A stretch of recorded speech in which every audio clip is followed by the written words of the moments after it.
তুমি কি সত্যি ওরে চাকরি দিবা? হুম। কেন? শত্রু দূরে থাকার চেয়ে তোকে সামনে থাকা ভালো।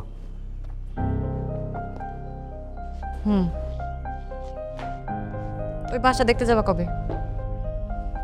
দেখি যাবো আস্তে ধীরে। আসতে দিলে কেন? ওই লোক ব্যাংকের মাধ্যমে কাজ করতে বসে, শোনো নাই? তো বাসাটা তো দেখতে যাবা, সেটা যাইতেছো না কেন? কি কথার উত্তর দাও না কেন? এত প্রশ্ন করতেছো কেন? খালি প্রশ্ন করো, খালি প্রশ্ন করো। এটা কি ধরনের বদভ্যাস তোমার? আমার টাকা খালা টাকা, এটাকে আগে সাদা করতে হবে, বুঝছো? আমার বইয়ের পাখিটা কবে? মারলে ফিরে। আচ্ছা, আগামী সপ্তাহে যাব, ঠিক আছে?